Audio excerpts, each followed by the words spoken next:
Welcome to In the Art Scene episode. What episode is this, Galina?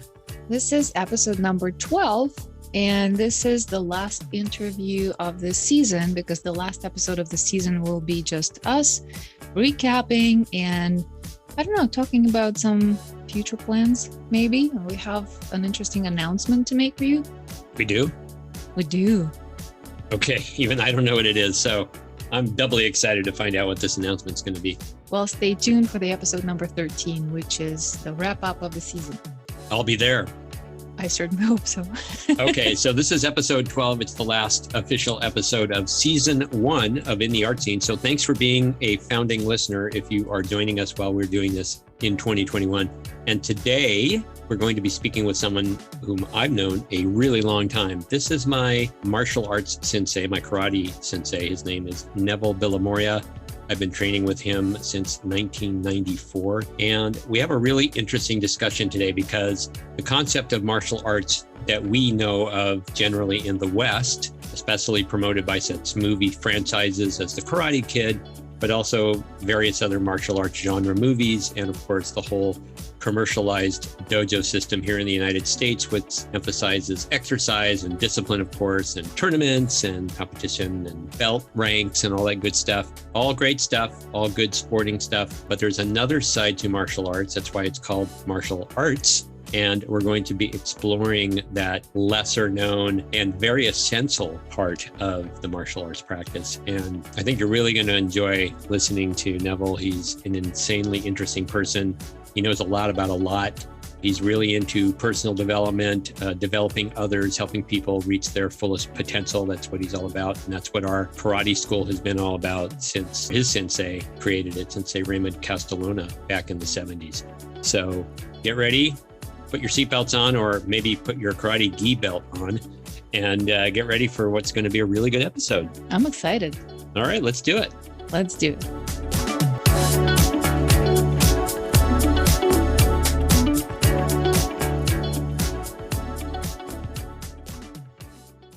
How's it going? Hi. So this is the one podcast where I get to call the person on the other side sensei. You can call me anything you want. Well, as we said in the intro that we just recorded, we're talking with Sensei Neville Billimoria. That's one of the titles and honorifics that you hold. You do many things in life. Maybe we can cover that really briefly. And then we're going to freeform it a little bit, but I've got some questions that can tee things up. And since we've done a lot of talking offline, I don't think anything will be far afield from what we normally like to talk about. So go any way you want entirely. And I'll just lean in on your questions and just... This is not the place to share. I don't know what is. That's right. Right. This is where we bear it all, literally. Okay, no. Not literally. Not that kind of podcast, folks. Sorry, you'll have to go somewhere else. All right. So, well, thanks for being on. You are actually the final interview episode of our very first season of In the Art Scene. So thank you, Sensei Neville. I'm happy to do it. And maybe you can tell us the various things. You've been a karate sensei for a long time. What are all the different kinds of things that you do in addition to being a martial arts sensei? Well, I think many of us identify ourselves by our roles, but our identity is different from our roles. So I get to play a lot of different roles. Yes, we know each other through the world of martial arts, but I work for a local credit union, which I've worked for 19 years. I consider myself a parent and a husband, and periodically I clean toilets. So there's a lot, there's a lot of roles I play. So I guess, all joking aside, I aspire to serve as a community leader, to use social justice and equity to be the framework for the work I do. And I get to do some of that through my work, and I get to do a lot of that through my avocational stuff. Neville's being humble here because, first of all, you're a senior executive vice president, or I'm not going to get the title right. Senior vice president. Senior vice president at Mission Federal Credit Union, where you've been for at least 2 decades. 19 years, yeah. Okay, well, and we almost just crossed, at least. Yeah, that's damn close. And we just crossed the $5 billion in assets mark, and over 257,000 members, 32 branches. So it's the largest credit union exclusively serving San Diego County. There's a lot of other bigger institutions, but just for San Diego. Just a disclaimer. This is not sponsored by Mission Fed Credit No, Union, it's not. But we as clients of Mission Fed suggest to anyone, if you guys want to try it, if you're in San Diego area, this is a place to go. They're taking good care of us. And it's also where we have our bank account for San Diegans for Gun Violence Prevention, which is the nonprofit that I get to serve on. And so I thank you for that unasked for plug. Yeah, we try to be of value, of service to our hyperlocal San Diego community. So thanks for that. Absolutely. And speaking of nonprofits, you are participating in at least a few of them, I believe. Maybe you could tell us which nonprofits that you're active in.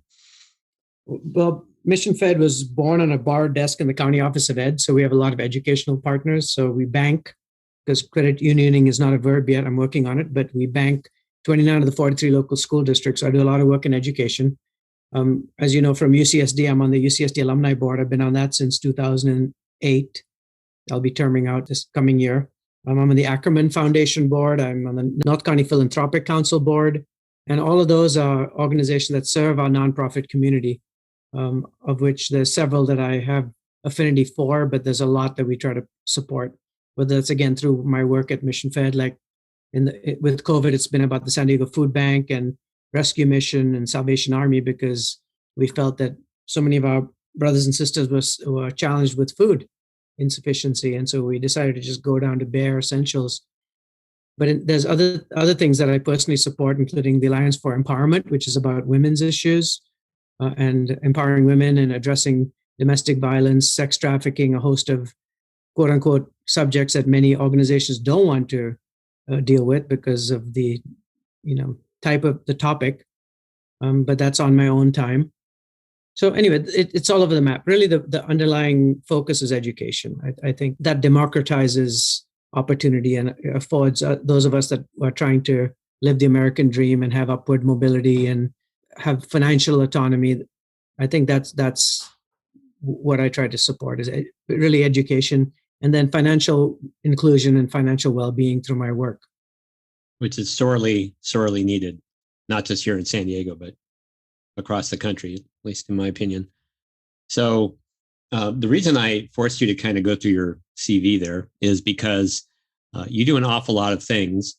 And in addition to investing an insane amount of time and energy into our dojo, where we practice karate, and where we practice karate in a way that is about empowerment and sort of humanistic endeavor, helping people realize their full potential, which is, to my mind, a vastly different notion of what it means to be a karate sensei than what most of us might think of here in this country. So, the common picture of a sensei is either what we see in the Karate Kid movies, or it is someone who runs a commercial dojo or a string of dojos, or maybe franchise of dojos in various strip malls. And, it's a for-profit enterprise, and there's good things being taught there, and kids are learning discipline, and they're learning the art, and they're gaining their belt ranks, and they're competing in tournaments, and it's kind of like a sport, in many ways. And that's fine, but there's other opportunities as well. And so you've got a very packed life, and it's sort of atypical for what we think of as a sensei. Maybe you could take a couple of minutes to give us your take on that. Yes, thanks. I guess it's informed by my growing up in India, being born in India, being half Indian and half English. And so being bicultural and moving to the States, transplanted at the age of 14 with just a suitcase each, and starting our lives over as my dad was a physician at Loma Linda University Medical Center. That early journey kind of informed the trajectory of my life, because I had both the East and Western side. And even as a young kid, when we would come, one year we came to England, and I bought a judo gi because I wanted to go back and started learning judo, because I was watching people practicing judo on a rooftop just in Mumbai today, where just across from where I lived. And I'd watch them for hours on end, just super fascinated in, what they were doing, how they did it, and all of that. But that year we came back and subsequently moved to the United States. So the seed was planted, but it never got materialized until my tennis buddy, my sport is one way we try to fit in. And so as a sports person and playing tennis, that was my attempt to fit in when I came to the United States. This guy with the accent and from a foreign country and all that. And one day, slamming my tennis doubles partner against the locker rooms, it's a couple big footballers. And he says, I say to them, hey, leave him alone. He's one of the few friends I have here.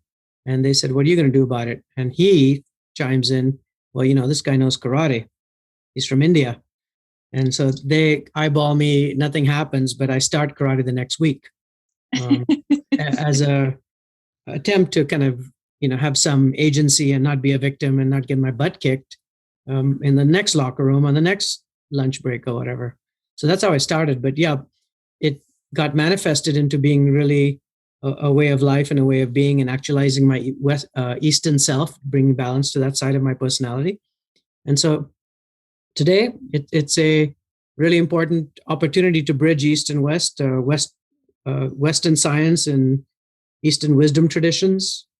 And again, I try not to change my, like a chameleon, change your costume or stripes every time you're in a different environment. So I try to bring that aspect of my personhood to my work, to my community.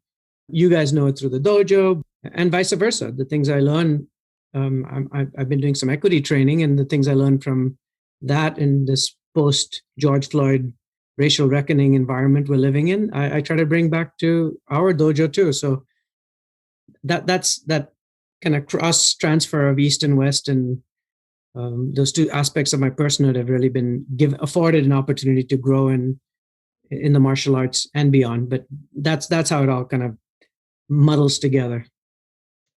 I have a question. I guess majority of the listeners would understand the Western side because we are obviously in the States. What is that about Eastern wisdom or the Eastern part of your personality which values you strive to bring forward the most? So there's actually been some interesting books recently, including The Second Mountain by David Brooks, where he talks about there's two aspects of our personhood. There's that part, our ego and achievement, that is the first part of our career. And then we hopefully get to some point where it's not about achievement, but fulfillment and returning the investment back. That seems like a relatively new concept in the West, but it's actually been around in the East forever. That there's different aspects. For everything, there's a season. And there's a season in your life when you're trying to, build your value and grow assets and take care of your family and all of that. But then there's a time in your life when you're trying to give back, and your opportunities to invest back in the greater self. The East have invested 2,500 years trying to make sense of this, long before we did. I mean, we're a relatively new culture here, particularly in America, and so they invest a lot of their time understanding human beings, not through a human psychological lens that we use in the West, but in a not dissimilar model of introspection and discernment and practice. And I joke, like even with yoga, right? You were saying about martial arts, and it gets viewed through these either lenses, Miyagi, wax on, wax off, or the commercial dojo where they're just going to have you sign a contract and keep you going as long as possible because they have to pay the mortgage. But I joke that like yoga, it's 2,500 years old. It's the latest thing. So, it was not about bodacious buns or being able to tie yourself into a pretzel to be on Time magazine. That aspect is a lot more Western ideation with the again, glorifying the physical body and so on. But the fundamental aspects of yoga practice, if you again, has the same challenge of what the commercial yoga experience is versus what an authentic yoga experience is. We should mention that Neville is also a highly experienced yoga instructor. So that's one more item on the CV list. But again, for me, yoga and martial arts are like partners. One is active passivity, one is passive activity. One is truth and action, one is the other one is truth and inaction. One is moving meditation, one is sitting meditation or still meditation. So they're complementary. And some people can't sit still for the life of them. So to try to force fit them to sit still is just agonizing. They can find the same meditative flow experiences through movement, and vice versa. Some people need they need that time to just bring it all down and go within and allow the intuitive mind to another way of knowing that. Again, we privilege the rational mind in the West, but the intuitive mind is equally powerful. And whether it's Jungian psychology and other Western frameworks that validate that, but that's the bridge, that's the dance, that's the place I like to play, is on that razor's edge. I like to consider that as an edge walker, right? We're walking the edge between these two cultures, and I'm generalizing because even within those cultures, there's nuances and variances. But like, I love juxtaposing Maslow's hierarchy of needs with Lao Tzu's philosophy. That's a cool place to, particularly when they both say the same thing, then it's like super validating. Then that's probably legit. That's probably worth my time to invest in and understand more.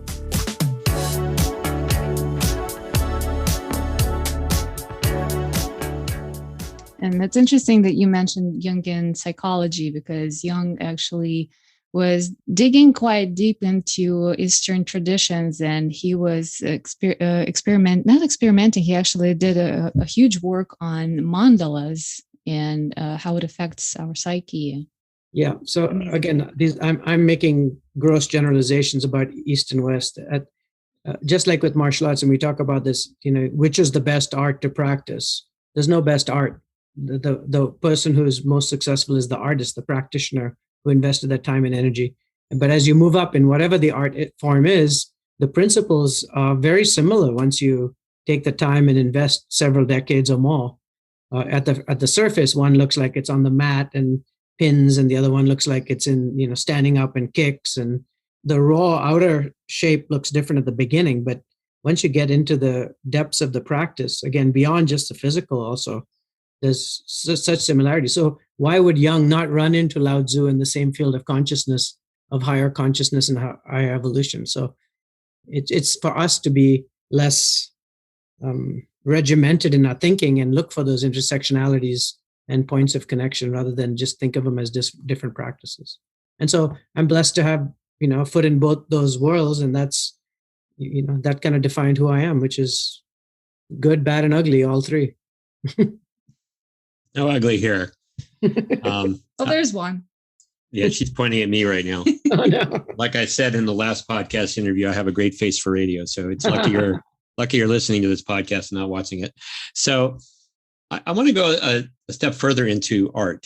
And one thing that struck me about what you were just saying, Sensei, is that when you're first starting, then you have the more physical aspect of it. And then if you've been training for a while, you go beyond that. And to me, I sort of, my analogy for that in any kind of art form is first you learn the technical aspects. You learn how to do brush strokes, or you learn your scales in music, or you learn how to spin the wheel properly to make pottery. These are crude examples, but over time you get a facility and you transcend the technical aspects, the precision aspects, the geometric aspects, if you will, and you start to get into something more ethereal, more, for lack of a better term, artistic. So it's sort of easy to quantify that with paint or maybe dance or music or whatnot.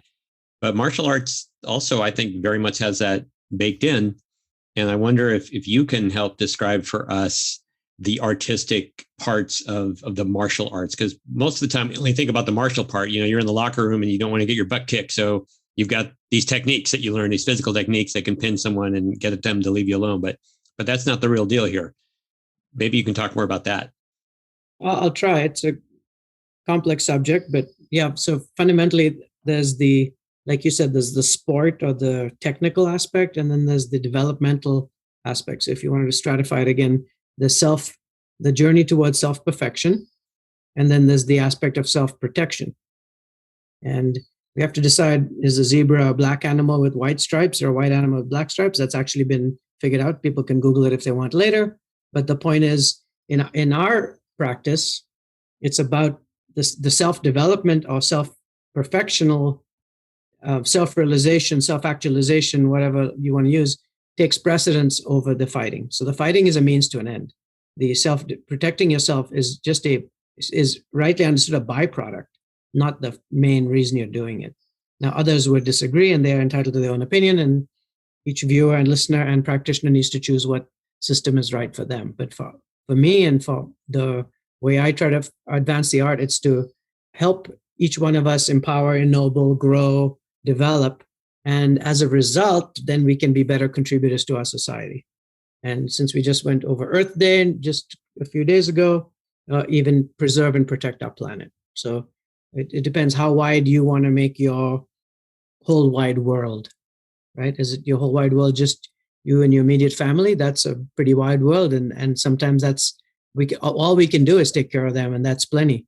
Others want to make the whole wide world a particular community or cause or faith-based religion or a particular nonprofit that you believe in, like gun violence. That's a whole wide world too. And moving the needle on something like that is non-trivial and hugely important.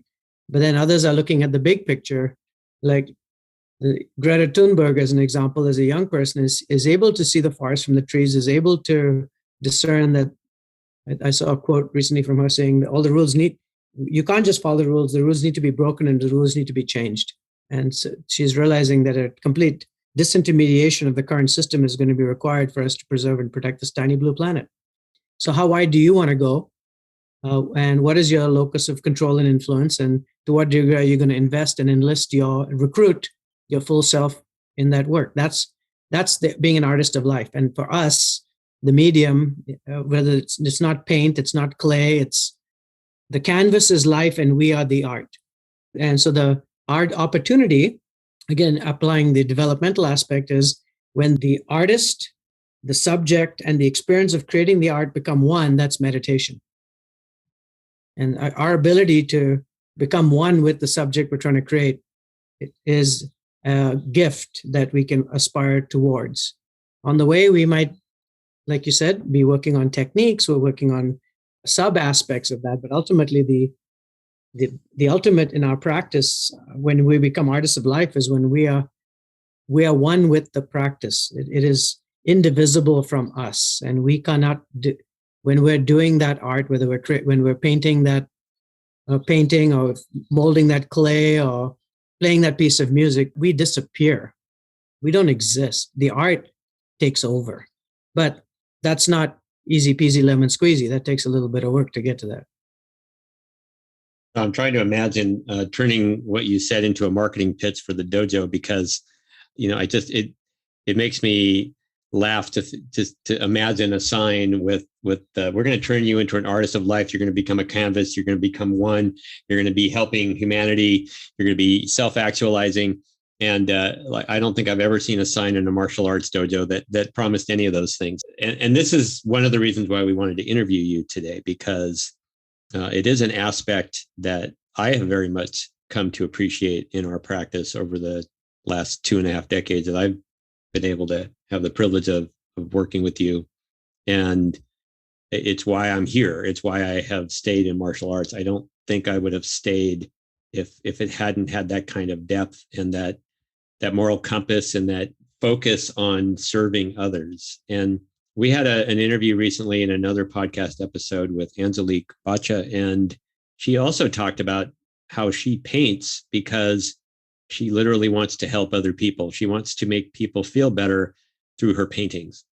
And so she's delivering this value, this altruistic mission for herself, that I'd never thought about that in terms of why an artist does what they do. And it matches very nicely with what you just described. Again, the thinking versus feeling aspects of our personhood. Modern science and our fast-paced worlds here living in this 2021 environment really stimulates our rational mind, and neuroscience can talk more about your neocortex and which parts of your brain are getting stimulated. But there's another aspect of our personhood, which is about deeply feeling. And art evokes and activates that other way of knowing and way of being. And that's why artists are so desperately needed in society in general. And there's never been a great society in the entire course of human history that didn't have great art. And now how you define art might vary, but a testament, you want to know a legit, healthy, vibrant society, find me one without great art, and I'm happy to listen, because from my experience, all those great civilizations had great art, and I think that was absolutely integral to allowing them to thrive and flourish and feel deeply, not just think and do and make and reach and all that. So art touches our soul and not just our ego. And I think we have to all decide, what plane do we want to spend most of our time on? We are pulled to the ego plane because of necessity. We have to survive. We have to eat. We have to pay the mortgage. We have to protect our brothers and sisters when all insanity kicks in, no doubt. But our soul also yearns to be heard and felt and connected with. And that's what artists do. They take us to another place. There's musicians who I'm transformed. I'm not here. Just like ideally when I'm doing martial arts, I've left the building. Elvis has left the building.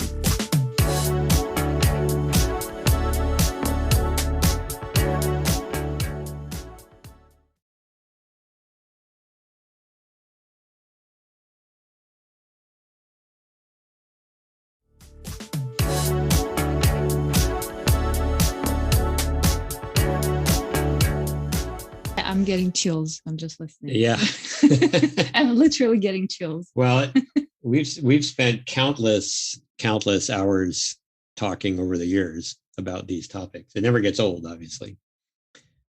Well, let's try this. So, our raison d'etre for this, and my accent is terrible, but you'll forgive me. But for this podcast is to explore for every kind of artist, how do you get enjoyment being an artist, and how do you succeed as an artist, whatever success means for the practitioner. So maybe we can pose those very questions to you as a martial artist and artist of life. How do you get enjoyment from that, and how do you define success as an artist? So I think I'll start with the second question, because if you don't know where you're going, all roads will get you there. So how you define your own success in life is actually a very important and critical question. If you judge it by the number of zeros in your bank account, or you judge it by your title in some environment or organization, or you judge it by the number of likes you have on Facebook, or just because you can measure it doesn't mean it's the right thing, and just because it's culturally normative doesn't mean it's the right thing. So if we are able to reflect and go deep within ourselves and ask, what do I really, really want, and what makes me really, really happy, you may or may not arrive at those same conclusions. So I think starting by defining success. And so success hopefully has both a performance dimension and a fulfillment dimension. And the performance is all those keeping score stuff, but the fulfillment is nobody can put a thermometer in you and tell you how much you love or how deeply you felt when you watched that movie or heard that song or saw that piece of art. So that's a qualitatively different plane that unfortunately, because the Western scientific method is all about observation and you can't see it and measure it and validate it, then it gets poo-pooed. So I think first start with a really clear definition of success. And part of the journey is figuring that one out.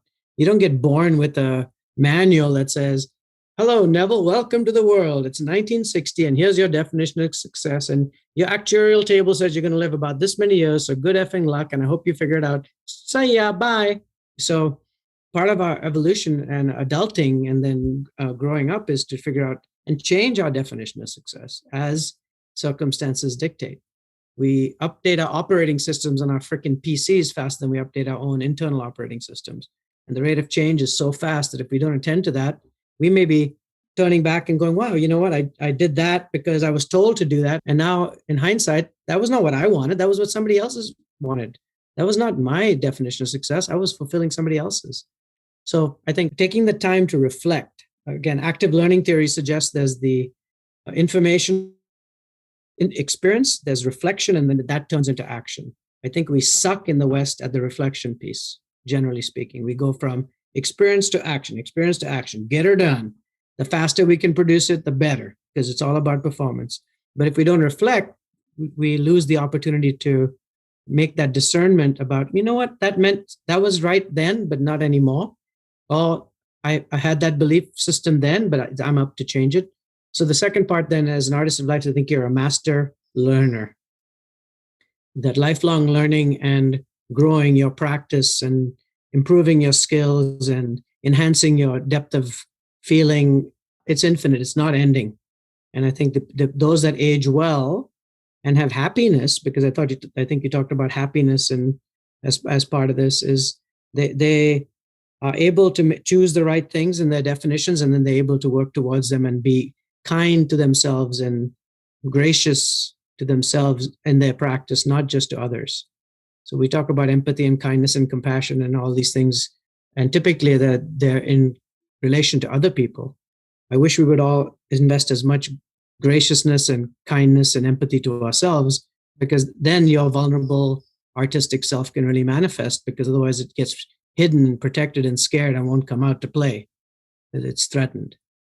So, and finally, happiness, I think, has three elements.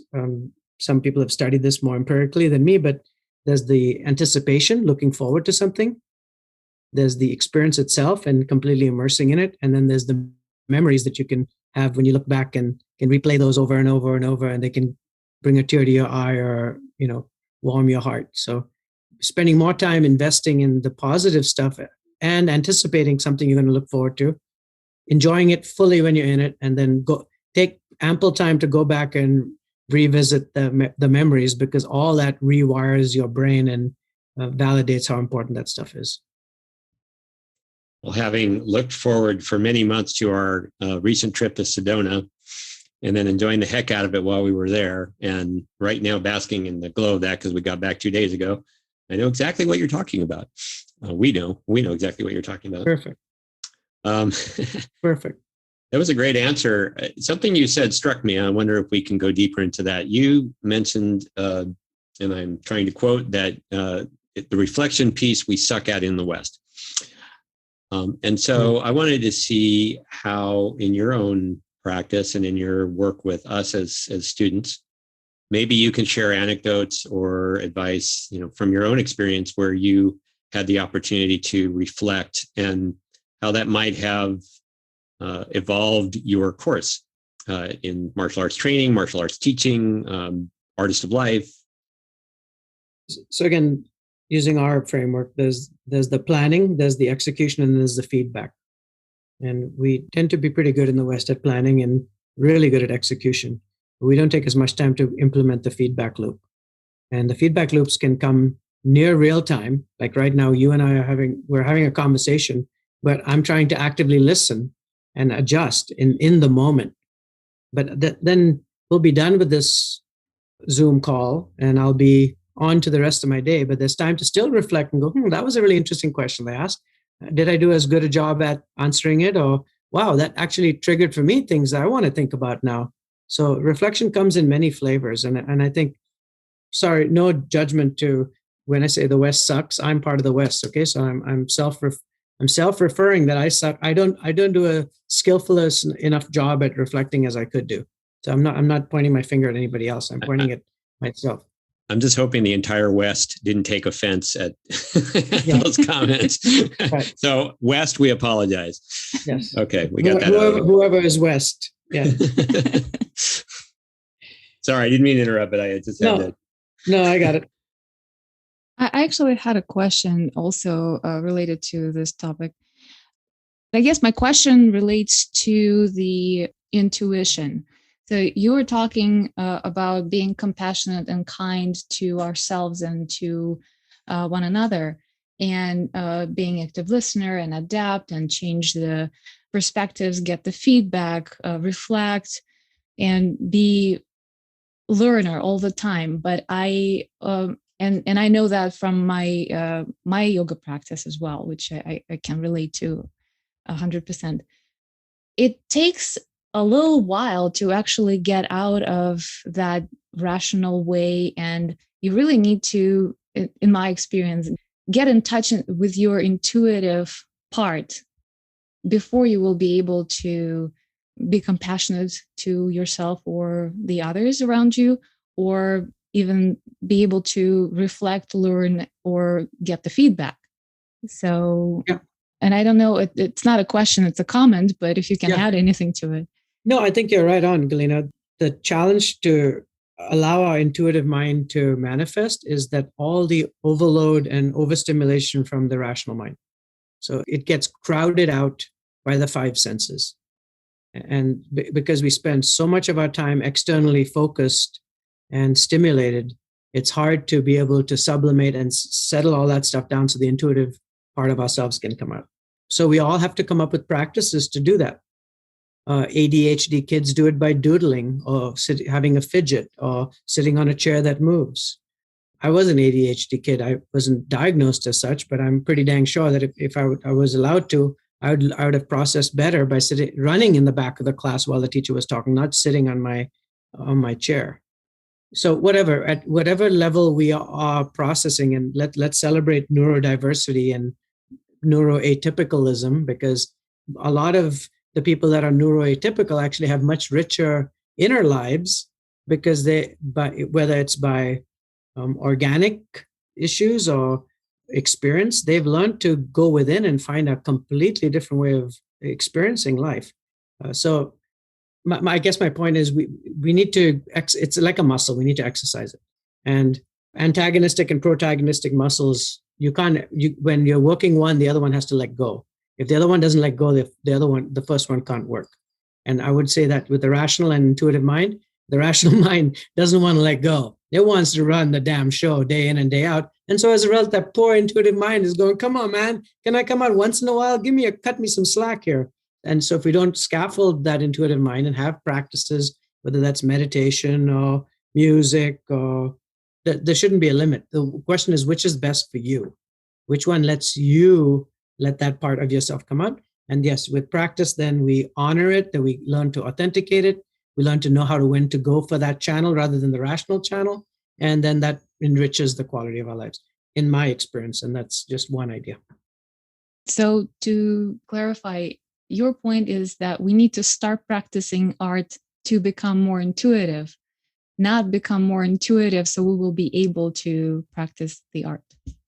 Yeah, it's that old chicken and egg. I'm not sure which comes first, but I think if we don't create the conditions and cultivate the soil enough to germinate this part of ourselves, it won't happen, because, again, the countervailing forces, which are cultural conditioning, which are language, which are personal experience, will typically preclude that. Not always. I gave you some examples earlier where some people are ripe for that, and that becomes their richer world is the inner world rather than the outer world. But for most of us, I think it's the other way. You need to get that. I know. we need to celebrate all the random noise, all the breaks, dogs, and don't make our podcast perfect. That's okay. Yeah. We're not a perfect podcast. You might have heard my watch speaking the time earlier during the interview. There's no such thing as a perfect podcast. Let me pull it up. You can always edit this out if you need to. I think we should just keep it in. Well, things go wrong sometimes, and you just roll with it. You just keep going. It's not wrong. It's part of life. Exactly. When I'm leading meditation. Yeah. Yep. Let's make some random, unanticipated, unexpected bad noises. I'll need to call you back in 5 minutes. Okay. Okay. Bye. But yeah, there's a perfect example, right? What do we do when we get interrupted? You're trying to have a meditation and the neighbors start cranking music, or you're driving along and someone cuts you off, or you got to react to the moment. Let's own it. You're on a Zoom call and the dog goes off and everyone's freaking out. I mean, come on. You're at home and there's a dog. What is the big deal? When I'm leading a meditation and the gardeners show up and my dog goes insane, I just build that into the narrative. And when other disturbances and noises come up, how are you going to react to that? Are you going to get all jacked about it? Or are you just going to treat it like a white cloud going through a blue sky? It's just another thought. It's just another experience. Let it go. So that's what I mean about being kind to ourselves, as opposed to having this all stuffy, perfectly coiffed setup. That's where I think we lose a lot of our energy, is protecting our ego that frankly doesn't need that protection. Thank you very much. Just be your authentic self. Like they say, tell the truth, there's less to remember. And so with your own life, with your own authentic self, be the truth, and there's less to frickin' waste time on protecting. Maybe that's today. Thank you for bringing that epiphany to my mind. I haven't thought of it that way, but I think there's telling the truth, so there's less to remember, and there's being the truth, so there's less energy to be wasted in trying to not be yourself. And that's being an artist. So there you go. And I've never thought of that until this moment. So thank you for that. Interview over. Anytime. In fact, we don't even need to have this podcast anymore. We just found the meaning of life.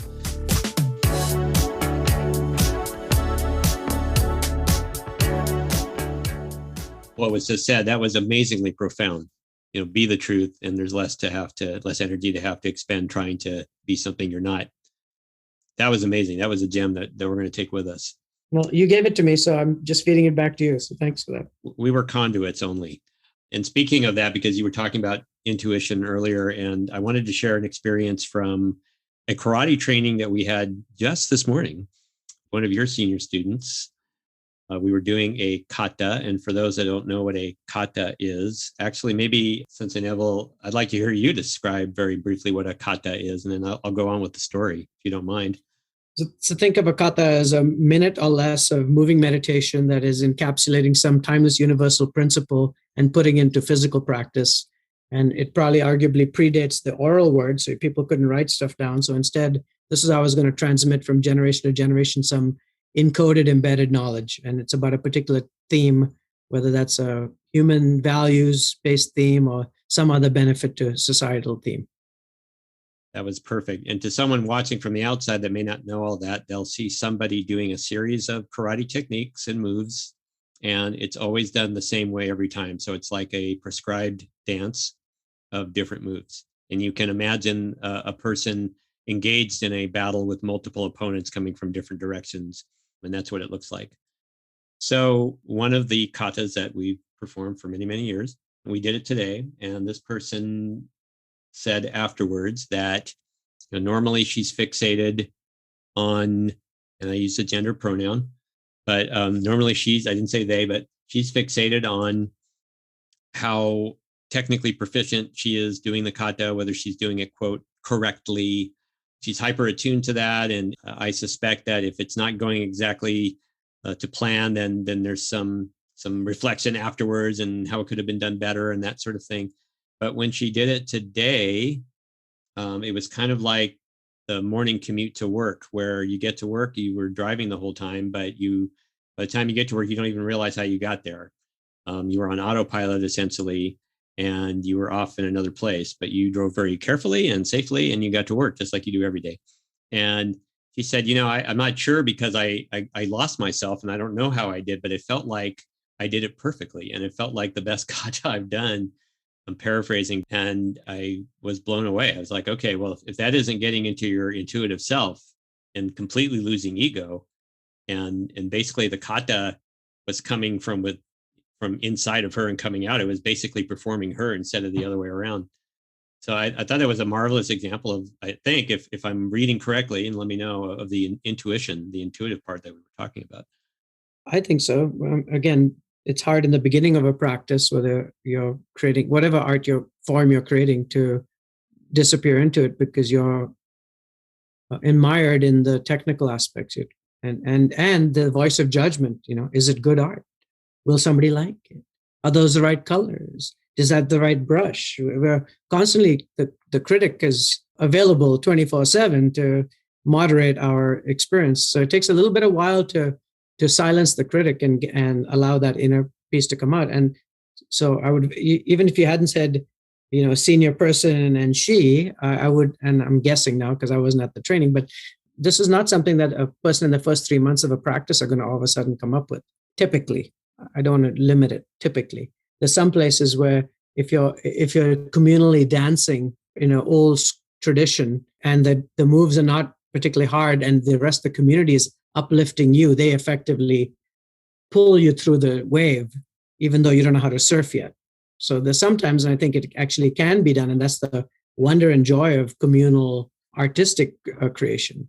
But yeah, typically in your own pursuit individually, it takes a bit of time before you can get to that. But I think that's, and so the follow-up back to reflection and replaying the memories is I would go back and ask whoever she is, what was that experience like for you? And how was that different? And what do you think happened that all the other times the voice of judgment and critic was out there, telling you, are you doing the right move? Is it the right way? How good am I looking? And what allow you to let go of that for today? And what can we all learn from that? I think that's the magic trick, is leaning in on that. You don't want that to just happen once every 20 years. Well, it's always nice when you're in a group setting like that, when someone can contribute the experience they just had and some conjecture as to how they got there, because it's all of our story, and we can all benefit from that and gain that perspective. So I think that's also part of the art. In some ways, martial arts is interesting because it can be done solo. It's often done in a group, and that group dynamic, that group performing of the art allows for an interplay and an instant sharing of perspective, different perspectives and reflection that can, in my experience, it can vastly accelerate the potential for lessons to be learned and realizations to be had in that moment. And I think that's a unique aspect. Even I've played in string orchestras in my school days, and I don't think I got the very same kind of benefit from that. I mean, there are other benefits, but this is unique in terms of an art form where you can get that kind of feedback loop and that group exploration and learning in real time as an artistic exploration. Yeah, they say no one person can whistle a symphony. So on the one hand, you need all those instruments to make it magical, right? But to your point, and we maybe scientifically haven't validated this entirely yet, but this, I guess they talk about limbic resonance, that our reptilian brain and deep down inside has a way to resonate, align, tune with other people. And so there's a lot to be said about you are indeed judged by the company you keep. Some of the modern social network science is saying that you are the average of the 5 people you hang around the most.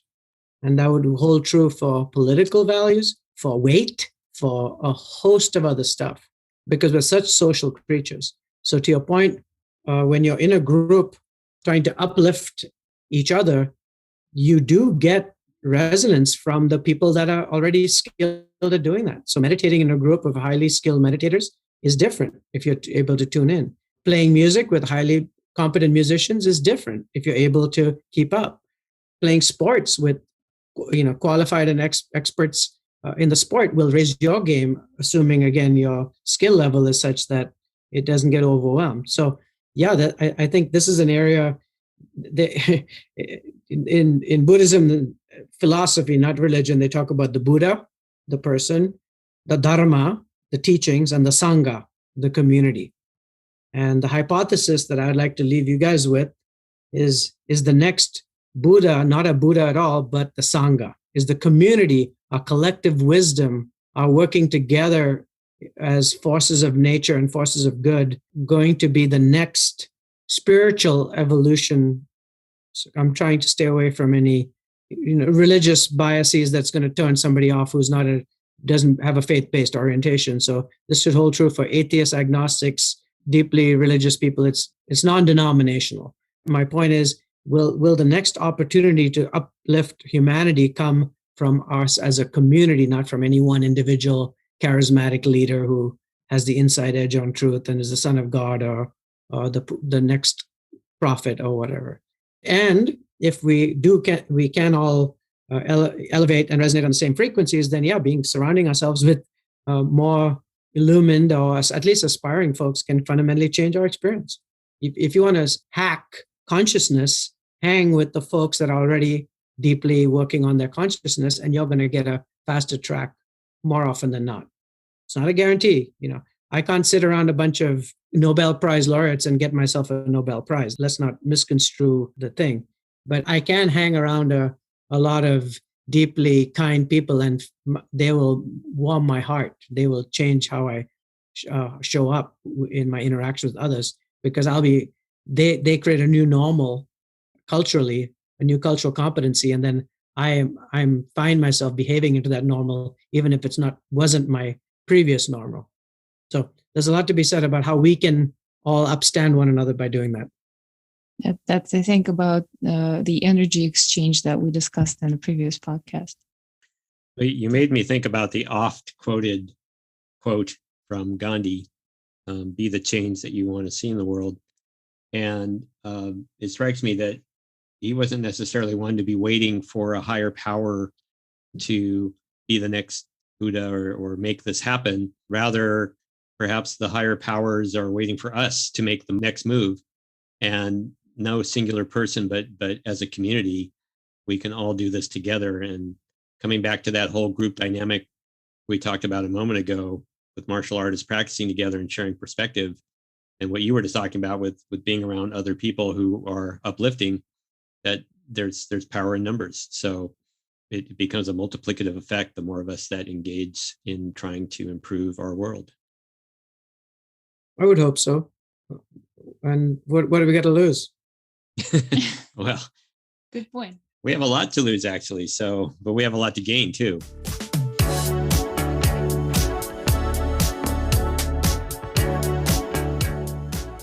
I'm thinking of the Rabbi Hillel quote: "If I'm not for myself, what am I? If I'm only for myself, why am I doing this? And if not now, when?" So it's that nice balance of both. Hey, by making other people important, I don't have to do it at the expense of myself. By privileging and focusing on other people, that doesn't mean I'm doing it and pushing myself down. I can hold myself in high esteem while making space for other people. And that's a nuance. That's I think a richly important consideration for humanity right now. Well, I think you just defined egoless ego, which is another whole podcast. Well, this is great. We've barely scratched the surface, and we've pretty much come to the standard length of a podcast for us, which means we're going to have you back, whether you like it or not. So we're going to rope you in, kicking and screaming, to talk to us more. I hope that our listeners, and they're growing slowly, I hope that they got an appreciation for what martial arts can be. There's a lot more to explore within martial arts than a lot of us may have realized. And ultimately, it's about individual self-actualization and communal actualization and saving our planet and making humanity a better place. So it's amazing. And if martial arts freaks them out because they think they're going to break boards, or like yoga freaks them out because they're going to lie on beds of nails, then maybe artists of life is a better moniker. Because if we can have, in a world of coders with STEM and STEAM, we need decoders, we need sense makers, and I think that's what artists do. And then our buddy Vinny shared transcoders. These are folks that can take a particular content and repackage it in different categories so that it can have reach and a personalization. So I think that's what artists do typically. We give a lot of privilege to coders, and we need a lot more coders. I know that's definitely true, but we also need decoders. And I'm so grateful for all the artists out there that help sense make through the world of feeling and intuition to restore humanity, not just technology, to our authentic selves. So yes, let's all be artists of life. We can be scientists at the same time. It's not mutually exclusive.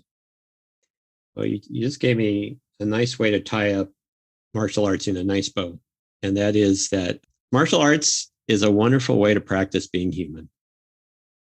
Well, I would rephrase it. Any art is the wonderful way of practicing being human. I would say that too. And maybe the best way to ennoble our deepest aspects of our humanity is to be an artist, not just a scientist. Right. Amen. Exactly. So whether it's martial arts or musical arts or dancing arts or painting arts or sculpting arts, whatever arts it is, it's a way to get away from the technological aspect, which is also beneficial, but shouldn't come at the cost of being your most human self. I love hanging with highly rational, intellectual, scientific minds that also have a great artistic side. Let's keep it balanced. Let's work on both. We'll have a predilection to one aspect or the other, but we're only as strong as our weakest link. So what do you got to lose by, if I've got an overdeveloped scientific side, give the art a little love, would you? And if you have an overdeveloped artistic side, hey, what's wrong with the scientific method? Let's find a way to make it a both and, not a either or.